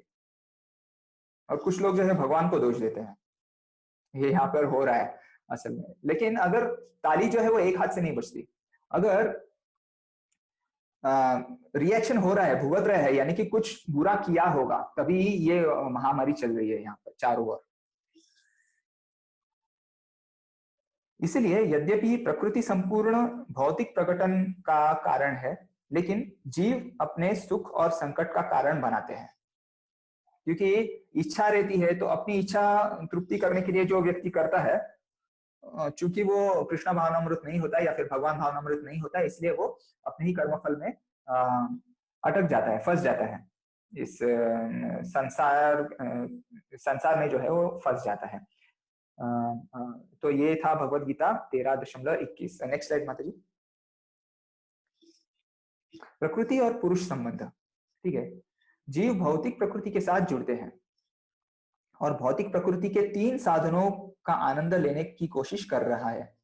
कौन? जीव जो है भौतिक प्रकृति के 3 साधनों का आनंद लेने की कोशिश कर रहा है, स्वयं को पुरुष या भोक्ता होने की कल्पना करता है। अभी जैसे कि कोई बच्चा है, आपने देखा होगा, आप में से जिनको बच्चे हैं, आपने देखा होगा कि आपका बच्चा जो है उसको ऐसे ही बिठा दिया तो आनंदित रहने की का प्रयास करता है। और कुछ ऐसे उसको मान लीजिए कोई मोबाइल मिल गया हो या फिर टीवी का रिमोट मिल गया हो, तो वो जो है उससे खेलता है, मतलब उससे गाड़ी ऐसे खेलता है। क्यों? क्योंकि वो कल्पना करता है कि भाई ये गाड़ी है, और गाड़ी करके ऐसे वो खेलता है। लेकिन वो कल्पना सच नहीं होती। वो उसका जो है ये सोचना कि भाई ये टीवी रिमोट जो है वो छोटी सी गाड़ी है, वो सच्चाई नहीं होती। तो ठीक उसी प्रकार हम जो है सभी लोग ये सोचते हैं कि हम लोग भोक्ता है, हम लोग भोगी है, और हम लोग जो है आजू बाजू की इस दुनिया में जो है भोगी बनने का प्रयास कर रहे हैं। लेकिन हालांकि ये अपनी कल्पना है।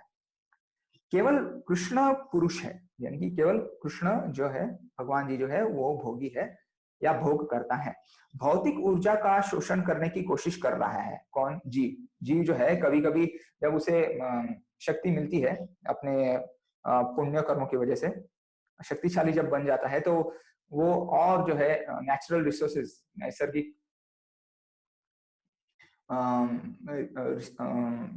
रिसोर्सेज जो है उसे शोषण करने का प्रयास करता है। अभी जैसे कि ये कोल माइंस जो होती है, या फिर सोने की माइन होती है, खान होती है, कोयले की खान होती है, या फिर सोने की खान होती है, तो उसमें से वो ज्यादा से ज्यादा निकालने का, शोषण करने का प्रयास करता है। व्यावहारिक रूप से पदार्थ बन जाते हैं, और यानी कि जीव जो है, अज्ञानी लोग जो है पदार्थ बन जाते हैं और अनुभव बदल जाते हैं।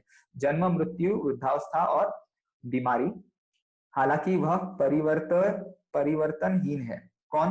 वो जो जीव होता है वो असल में परिवर्तनहीन है, लेकिन ये परिवर्तन जो होता है वो इस शरीर का होता है। ठीक है, तो जन्म, मृत्यु, वृद्धावस्था और बीमारी जो है वो इस शरीर के लिए है, वो आत्मा के लिए नहीं है। आत्मा जो है वो सुख और कष्ट भोगता रहता है। नेक्स्ट स्लाइड माता जी।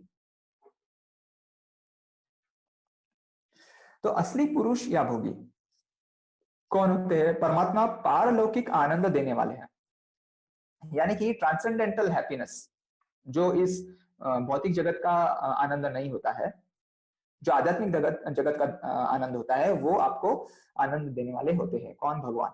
भगवान और सर्वोच्च स्वामी। भगवान जो है वो सर्वोच्च स्वामी है, देखरेख करने वाले और अनुमति देने वाले। तो शास्त्र में इधर भी है, एक श्लोक है 13.23 शायद, उपदृष्टा अनुमंता च भर्ता भोक्ता महेश्वर। तो भगवान जो है उपदृष्टा है, यानी कि सुपरवाइजर है, और अनुमंता च यानी कि अनुमति देने वाला है। जब भगवान अनुमति देते हैं तो ही हम लोग कुछ चीज कर पाते हैं, नहीं तो हम लोग नहीं कर पाते। जीव भगवान की सीमात ऊर्जा है, हाँ, यानी कि हम लोग मार्जिनल एनर्जी है, लेकिन प्रकृति पर हावी होने की कोशिश कर रहा है।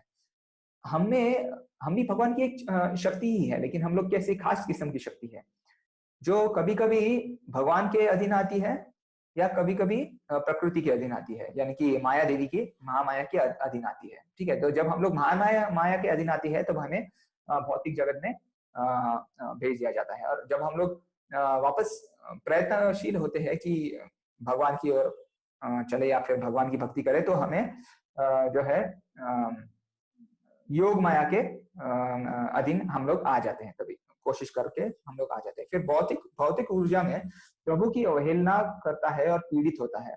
तो जो व्यक्ति नास्तिक होता है वो माया देवी के प्रभाव के कारण वो कभी कभी जो है वो भगवान का अपमान करता है या फिर अवहेलना करता है, और उसकी वजह से ज्यादा पीड़ा उठाते रहता है। प्रभु अंदर से परमात्मा के रूप में और बाहर से भगवत गीता के माध्यम से ज्ञान देते हैं। तो भगवान को चैत्य गुरु कहा गया है क्योंकि वो अपने हृदय में स्थित होते हैं, और बाहर से जो है भगवत गीता का ज्ञान है जो हमें भक्तों के संग समझना चाहिए। भगवत गीता 13.23। नेक्स्ट स्लाइड माता जी। तो हमें ज्ञान को समझने का परिणाम, हाँ अभी ये जो है ये बहुत महत्वपूर्ण है। हमें भगवत गीता अगर जाननी हो, भली भांति समझनी हो, तो ये आवश्यक है कि भगवान के हरे कृष्ण मंत्र का जाप करें, क्योंकि इससे भगवान को समझ में आता है कि आप गंभीर है मुझे समझने के लिए, भगवान ऐसे सोचते हैं। तो जो गंभीर होता है किसी भी विषय में, तो वो आगे बढ़ जाता है व्यक्ति। तो वैसा ही भगवान के बारे में भी है। जो इस दर्शन को भौतिक प्रकृति, जीवित इकाई और प्रकृति के साधनों के संपर्क में समझता है, उसे मोक्ष मिलना निश्चित है। वह अपनी वर्तमान स्थिति की परवाह किए बिना फिर से जन्म नहीं लेता। 10.24 है ये।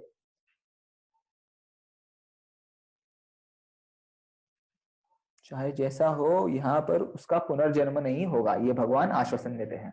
ठीक है, नेक्स्ट स्लाइड माता जी। तो यहाँ पर जैसे आप देख रहे हैं जो बीचों बीच है वो है चैतन्य महाप्रभु जी, जो स्वयं कृष्ण भगवान है। और 500 साल पहले, ये बहुत ही रिसेंट है, बहुत रिसेंट है। 500 साल पहले, बहुत कम लोगों को ये पता है, लेकिन 500 साल पहले जो है भगवान कृष्ण स्वयं अवतरे चैतन्य महाप्रभु जी बनके। और ये चैतन्य महाप्रभु जी जो है वो राधा और कृष्णा दोनों एक साथ है, और उनका केवल वर्ण जो है वो गोरा है, उनका वर्ण है जो वो राधा रानी के रंग का है, और लेकिन वो अंदर कृष्णा ही है।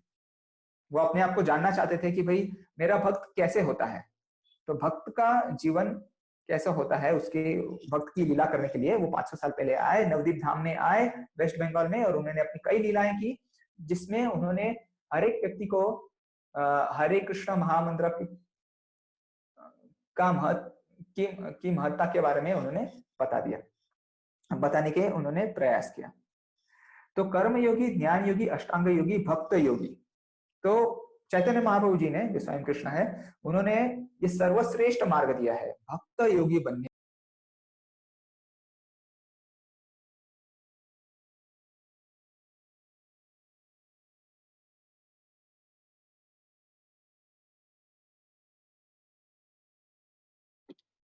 हरे कृष्णा प्रभु जी, आप म्यूट हो गए।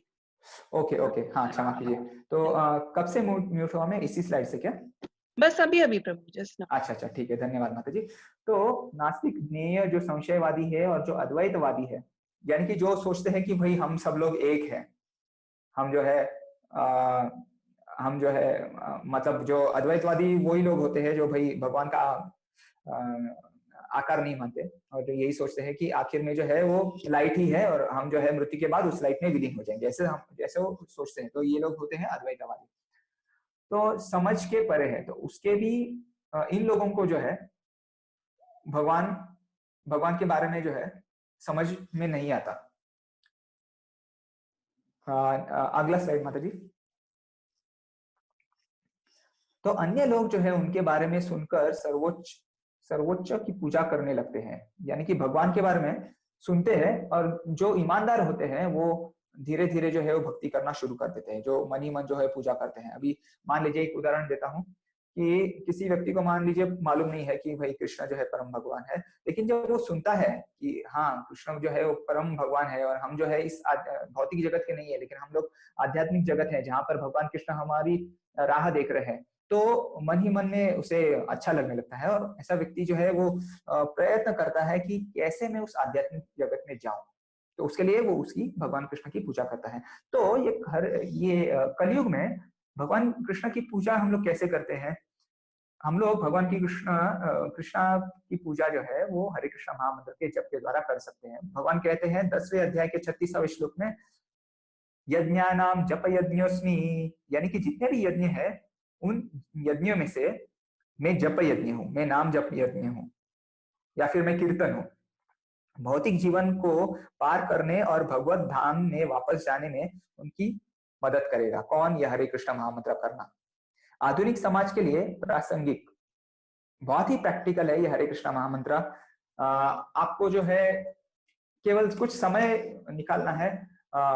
हो सके तो आप जो है सुबह जल्दी उठ के भी जाप कर सकते हैं। उसका बहुत अच्छा प्रभाव पड़ता है अपने मन एवं शरीर पे, अच्छा प्रभाव पड़ता है और आप जैसे हैं उससे भी बेहतर बन जाते हैं।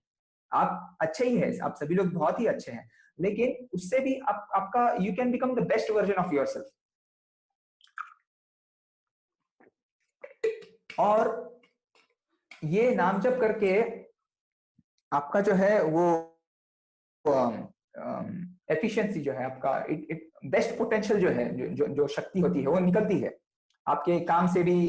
जो आप ऑफिस में जो काम करने जाते हैं तो उसमें भी जो है सभी जगह पे वो रिफ्लेक्ट होता है, आपके डिसीजन मेकिंग में या फिर आपका कार्य पद्धति, कार्य करने की पद्धति, सभी पे जो है इसका प्रभाव पड़ता है, अच्छा प्रभाव पड़ता है। क्योंकि जब आप हरे कृष्ण महामंत्र जपते हैं तब आप भगवान का संग करते हैं। अभी भगवान वो व्यक्ति होते हैं जो नाम के रूप में भी आते हैं। आवाज,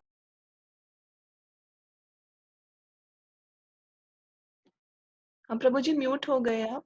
हाँ क्षमा कीजिए। तो आवाज रूपी भगवान जो है, ये हरे कृष्ण महामंत्र जो है वो आवाज रूपी भगवान है। तो जब हम लोग हरे कृष्ण महामंत्र जपते हैं तो हमें जो है भगवान का संग मिल जाता है। तो भगवत गीता 13.25 एवं 26। नेक्स्ट स्लाइड माता जी। तो 27 से 35 के श्लोक में हम लोग ये देखेंगे कि शरीर, उसके मालिक और परमात्मा के बीच अंतर कैसे देखें, मुक्ति की प्रक्रिया को पहचान सकते हैं और सर्वोच्च लक्ष्य प्राप्त कर सकते हैं। अगला स्क्रीन माता जी।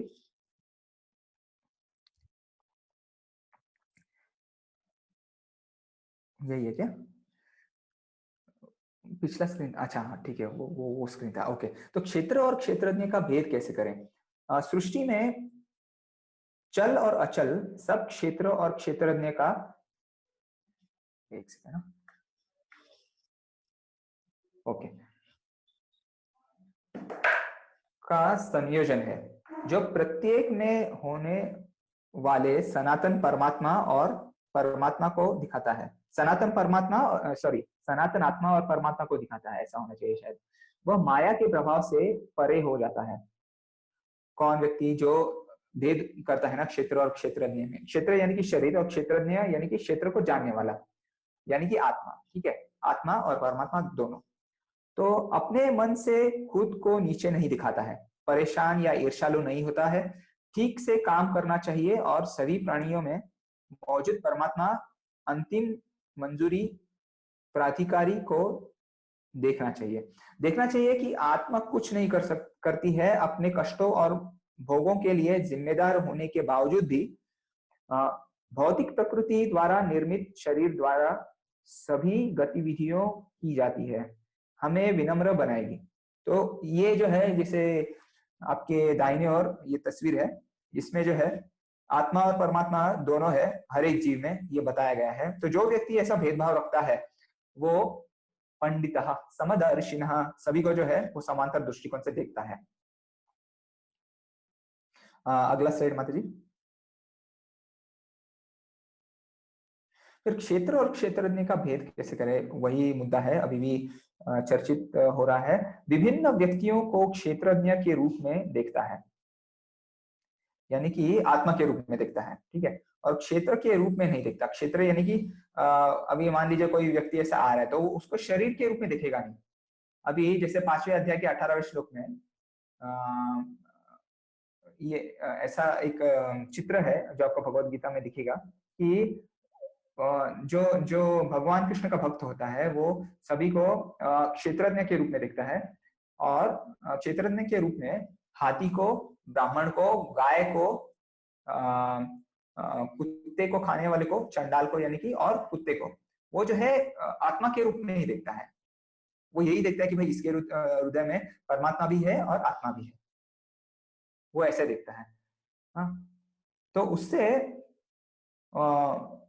वो हमेशा कृष्ण भावनामृत रहता है। आत्मा सभी शारीरिक गतिविधियों से बाहर है, जैसे आकाश किसी भी चीज के साथ मिश्रण नहीं करता है।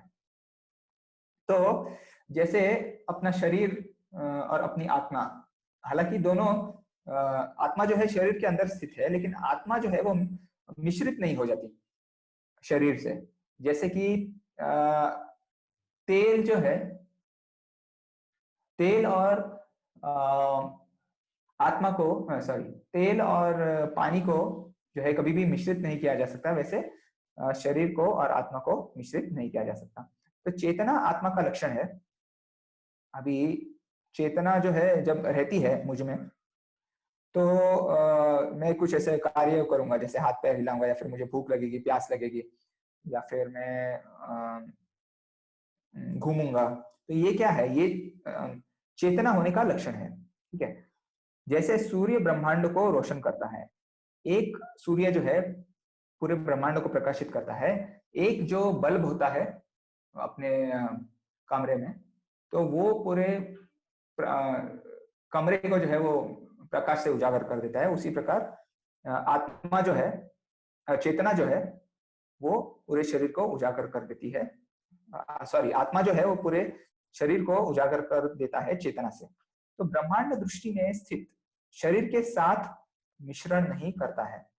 ब्रह्मांड दृष्टि में स्थित शरीर के साथ मिश्रण नहीं करता है। हाँ, वही, यानी कि जो चीज बताई वही है। शरीर के साथ आत्मा का कभी मिश्रण नहीं होता, तो केवल एक शरीर के प्रति सचेत रहता है कि भाई ये भौतिक आसक्ति होनी नहीं चाहिए, यानी कि किसी भौतिक चीज या फिर भौतिक व्यक्ति पर आसक्ति नहीं होना चाहिए, क्योंकि अगर आसक्ति होती है किसी व्यक्ति या चीजों पर, तो मुझे पुनर्जन्म लेके वापस अपनी इच्छाओं को पूरा करना पड़ता है। आसक्ति यानी कि अटैचमेंट जो हम लोग कहते हैं, बहुत बहुत लगाव। तो परमात्मा सभी निकायों के प्रति सचेत और सभी के दोस्त है। तो परमात्मा जो है, भगवान जो है, वो सुहृदम है, यानी कि आपके गहरे दोस्त से भी गहरे हैं। वो ये चाहते नहीं कि आपके साथ बुरा हो, वो यही चाहते हैं कि आपके साथ अच्छा हो। तो हमेशा भगवान ये चाहते हैं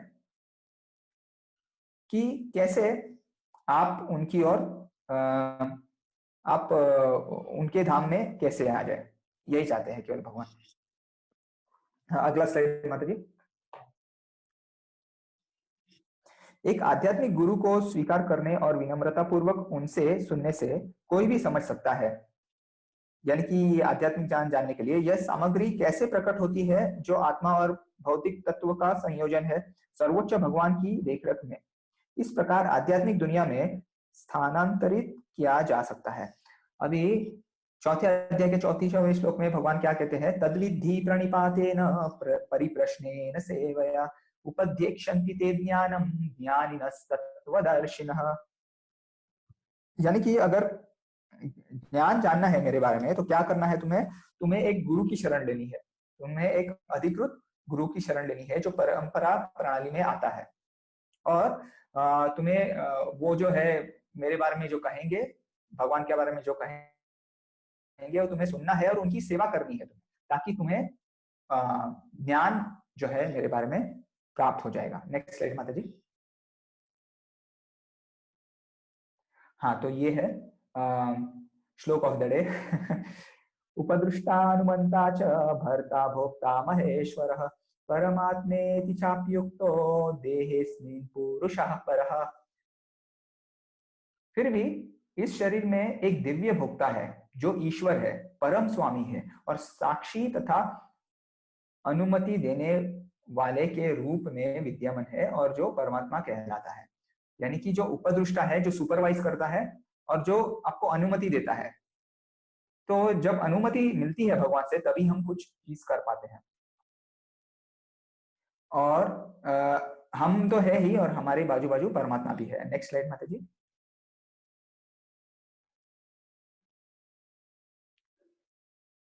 हाँ, तो ये यहाँ पर एक भजन जो है भक्ति विनोद ठाकुर जी ने उन्होंने गाया है, हमारे लिए, हम सभी के लिए गाया है। तो ये जो है चैतन्य महाप्रभु 500 साल पहले प्रकट है, जैसे कि उनकी तस्वीर हम लोग देख रहे हैं यहाँ पे बाईं ओर। तो भगवान ये कहते हैं, भगवान गौरंग कह रहे हैं, उठो जीव उठो, सो रहे हो आत्माओं, जागो सो रही आत्माओं, कितने देर तुम माया नामक चुड़ैल की गोद में सोओगे। यानी कि हम लोग जो है इस भौतिक जगत में अटके हुए हैं, फंसे हुए हैं, लेकिन हम लोग ये नहीं जानते हैं कि हम लोग फंसे हुए हैं। लेकिन जो व्यक्ति आध्यात्मिक विकसित होता है, जो वो व्यक्ति जब हमारी ओर देखता है तभी उन्हें, उस व्यक्ति को मालूम होता है कि हम फंसे हैं, हम अटके हुए हैं इस जगत में, भौतिक जगत में। आप भक्ति सेवा का मार्ग भूल गए हैं और जन्म और मृत्यु की दुनिया में खो गए हैं। ये भगवान चैतन्य महाप्रभु कह रहे हैं। मैं तुम्हें बचाने के लिए ही उतरा हूँ। 500 साल पहले हमारे लिए, केवल हमारे लिए भगवान आए, केवल हमारे लिए हरे कृष्णा मंत्र जो दिया है वो हमारे लिए दिया है भगवान। तो भगवान को जो है यदा यदा हि धर्मस्य ग्लानिर्भवति भारत अभ्युत्थानम धर्मस्य तदात्मानं सृजाम्यहम्। तो धर्म को वापस स्थापित करने के लिए भगवान चैतन्य महाप्रभु आ गए और उन्होंने धर्म क्या दिया है कलयुग में? ये हरे कृष्णा महामंत्र जप करने का धर्म दिया है। मैं तुम्हें बचा, हाँ ये देख लिया हमने। मैं वह दवा लाया हूँ जो मिटा देगा भ्रम का रोग जिससे आप पीड़ित है। हमारा क्या भ्रम है इस दुनिया में? अपनी ये देह आत्म बुद्धि जो है वो अपना भ्रम है। हम ये सोचते हैं कि भाई हम ये शरीर है, मैं स्त्री हूँ, मैं पुरुष हूँ, मैं काला हूँ, मैं गोरा हूँ, मैं ऊंचा हूँ, मैं थोड़ा बौना हूँ, मैं अफ्रीकन हूँ, मैं रशियन हूँ, या फिर मैं अमेरिकन हूँ। ये सारे डेजिग्नेशन है, सिर्फ इस शरीर के डेजिग्नेशन है। तो महाप्रभु ये कह रहे हैं, इस मंत्र महामंत्र को ले, हरे कृष्णा कृष्णा कृष्णा हरे हरे, हरे राम राम राम हरे हरे। तो शीला भक्ति विनोद ठाकुर जी जो हमारे आचार्य है, जो अधिकृत आचार्य है, जो परंपरा प्रणाली में आते हैं, वो ये कहते हैं कि मैं भगवान के चरणों में गिरता हूं, इस महामंत्र को अपना लीजिए। तो हमसे जो है ये आचार्य भी यही चाहते हैं। तो नेक्स्ट स्लाइड माता जी। अच्छा, समाप्त हो गया, ठीक है ठीक है। तो ये था 13वां अध्याय। जो सवाल होगा, कुछ किसी को सवाल है तो कृपया पूछ सकते हैं। क्षमा चाहता हूँ, थोड़ा ज्यादा मैंने समय लिया क्योंकि बहुत मुद्दे थे और स्लाइड्स भी थी बहुत।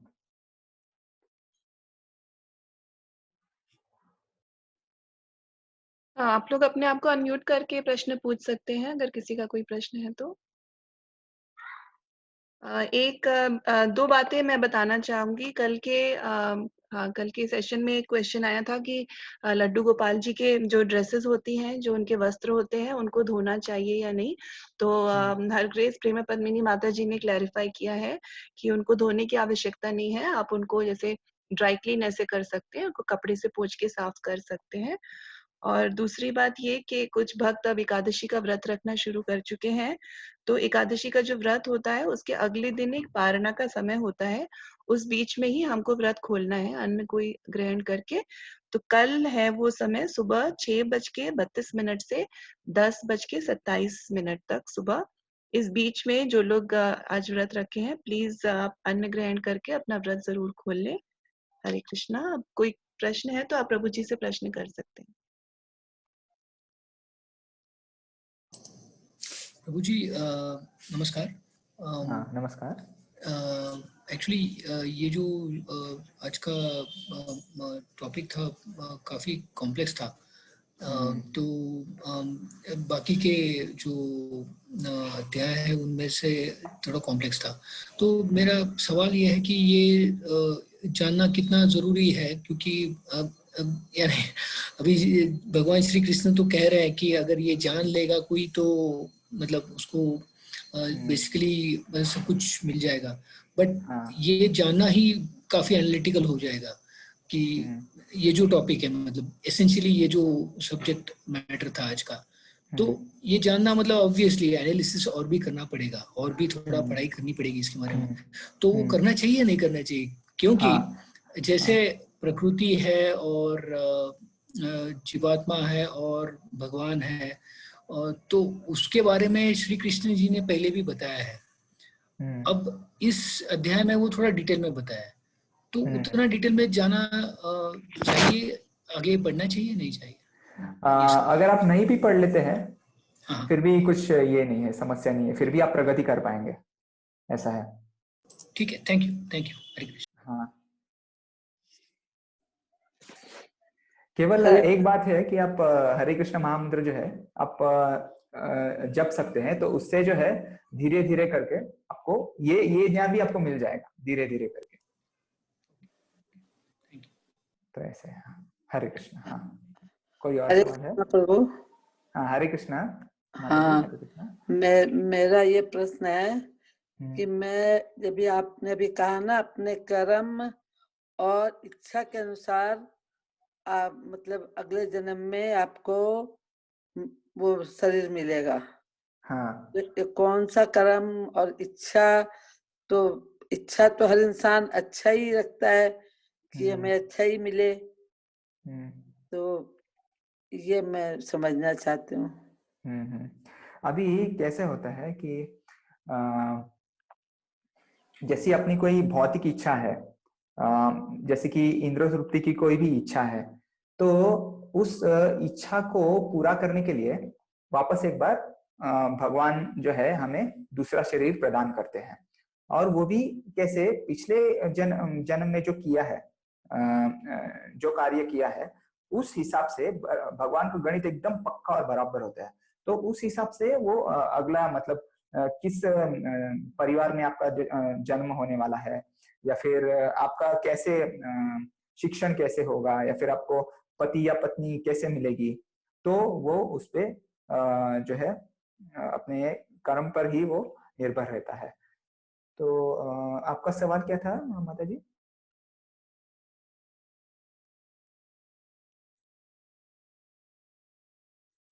मेरा एक क्वेश्चन है। हेलो। हाँ, हरे कृष्णा। हरे कृष्णा। कि आप हमने फर्स्ट अध्याय से यही सीखा कि कर्म, आप एग्जैक्ट कर्म वर्ड बताइए। जैसे ऐसे बोला जाता है, हमें नहीं पता, लेकिन जैसे हमने पेरेंट्स से सुना से कि आप मतलब जो भूखे हैं उनको खाना खिलाएं, या जो नहीं अफोर्ड कर सकते हैं उनकी मदद कर दें, या फिर आप लास्ट जैसे 2-4 अध्याय में पहले बोला गया था कि आप आश्रम बनवा दें या आप हॉस्पिटल बनवा रहे हैं, वो आप कर्म में काउंट नहीं करते हैं। लेकिन फिर आप क्या कर्म काउंट करते हैं? जैसे हम यदि कोई भूखा है उसको खाना खिला दे, क्योंकि ये तो वैष्णव संप्रदाय में भी आप बोलते हैं ना कि आप ज्यादा से ज्यादा खाना मील डोनेट करते हो। Not apart of the food, I am just talking कि भाई हम अभी जैसे कोविड में बोला गया कि आप मेड्स की मदद करिए, जो नहीं अनस्किल्ड लोग हैं आप उनको सैलरी दो बैठा करके। तो आप ये सब चीजें कर्म में काउंट करते हैं या नहीं काउंट करते हैं?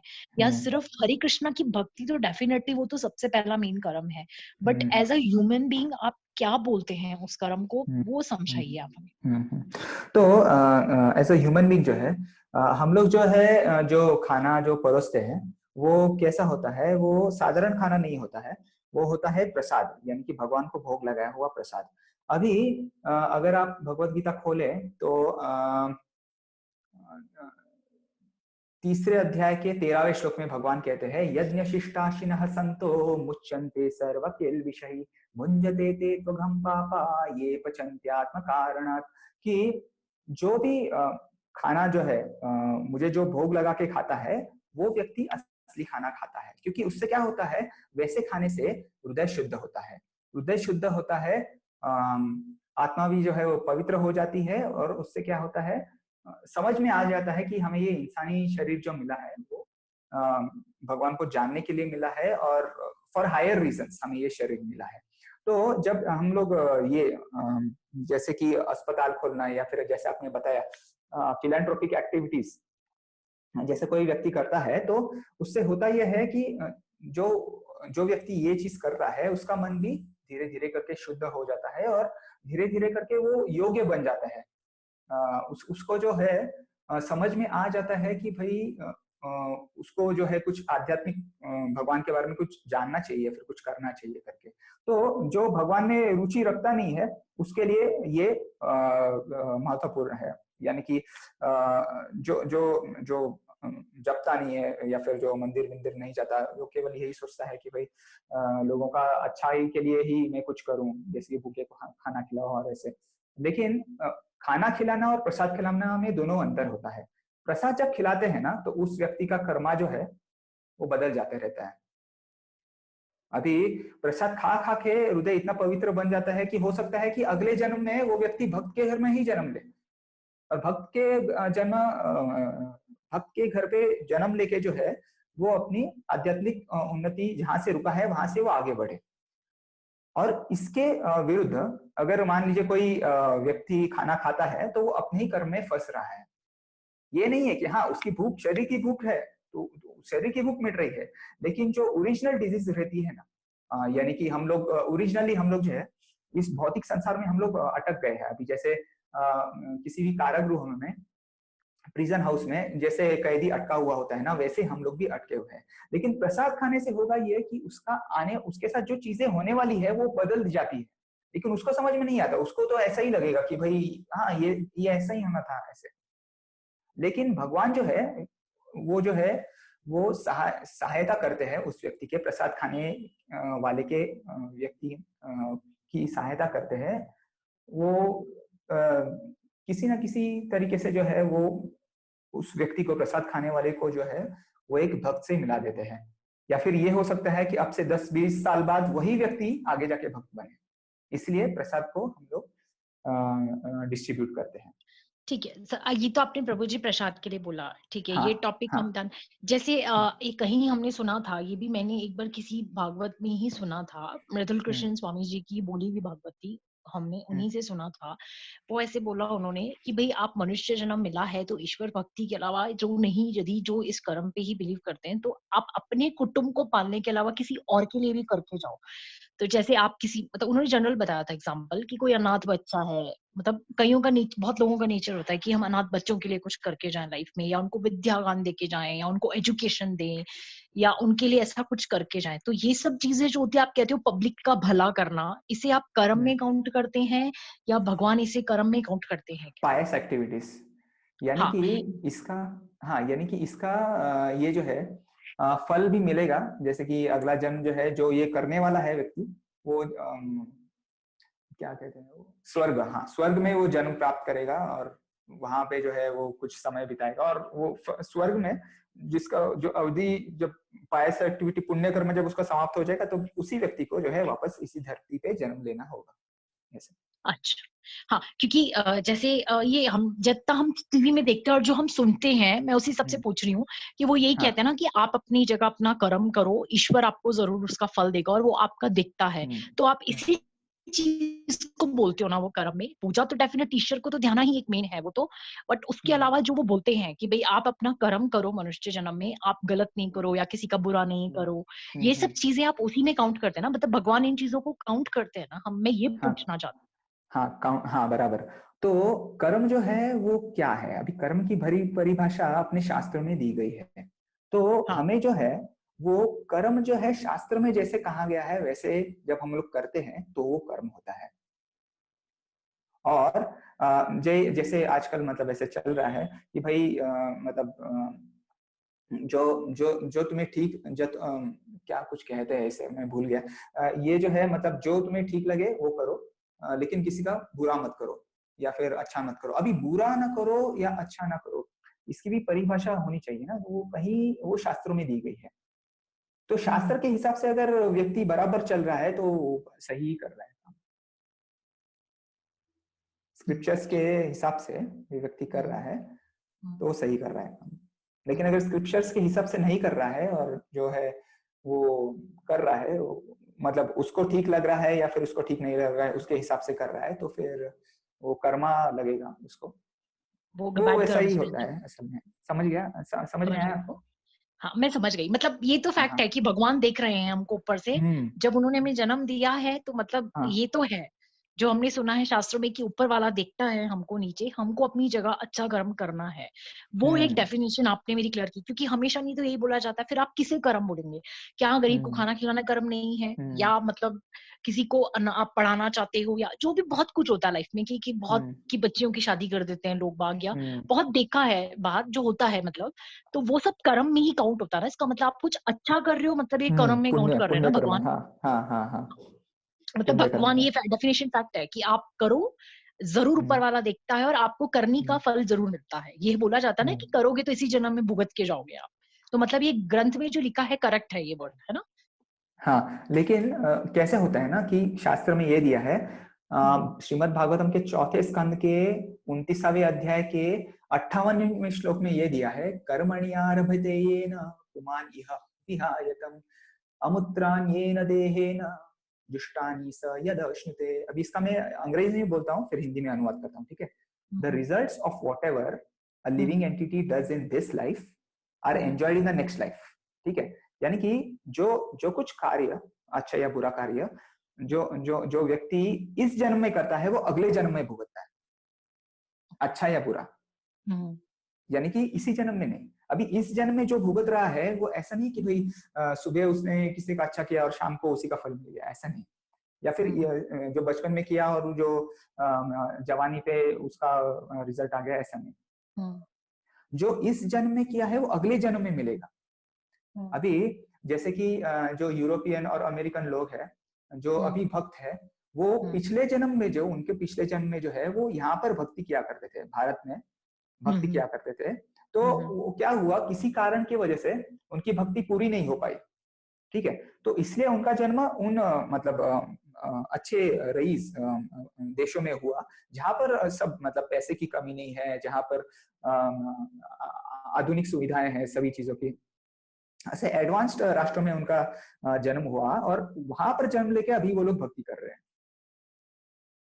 ऐसे तो जो होता है वो अगले जन्म में होता है, आपका मिलता है। लेकिन होता है ऐसे कि हमें पता नहीं चलता कि हम लोगों ने पिछले जन्म में क्या किया है।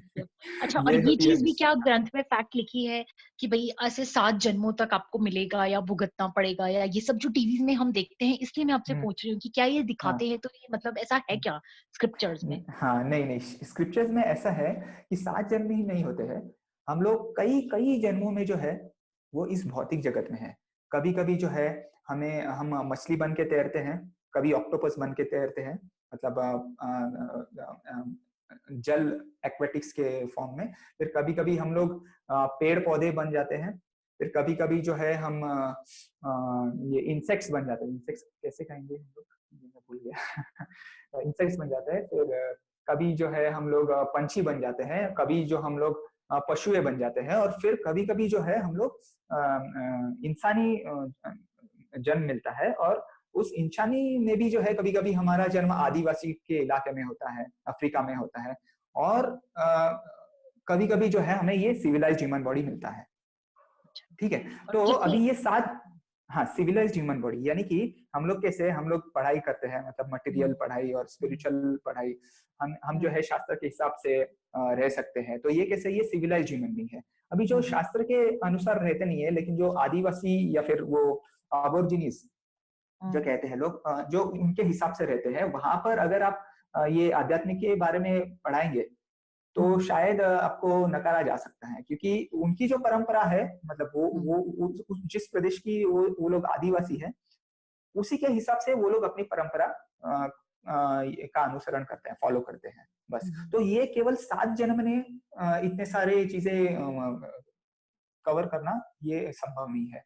तो शास्त्र में ऐसा वर्णन है कि मनुष्य योनि के ही 4 लाख प्रकार है। ओहो, ओके। मनुष्य योनि के ही 4 लाख प्रकार है। अभी जैसे कि आपका ये अभी का जन्म है, ठीक है?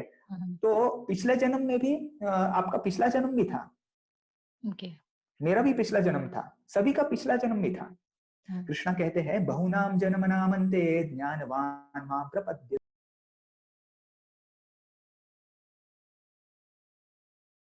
अच्छा, एक बात पूछती हूँ प्रभु जी मैं, हाँ हाँ माता जी है ना? पूछिए।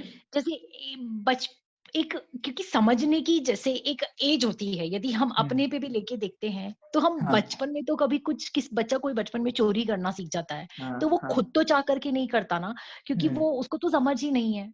हाँ, बराबर। और गलत तो मुझे लगता नहीं कि कोई, जैसे एज़ अ जनरल पेरेंट भी यदि मैं आज एक मदर हूँ, तो मैं अपने बच्चे को गलत तो हाँ नहीं सिखाऊँगी, या हमने भी हमारे पेरेंट्स ने कभी बराबर। गलत नहीं सिखाया।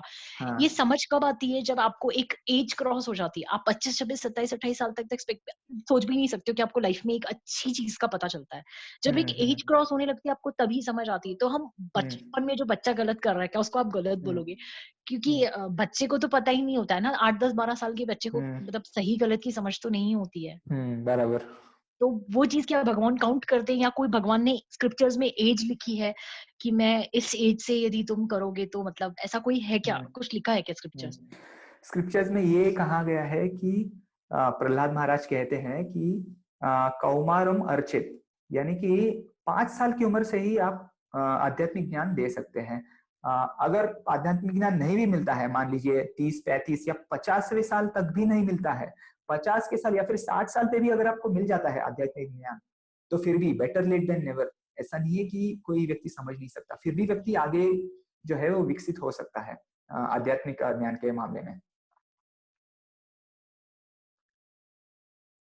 Thank you Prabhu ji, thank you.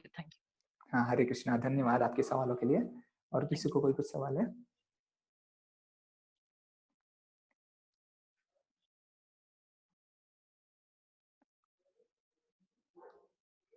किसी भक्त के और कोई प्रश्न है?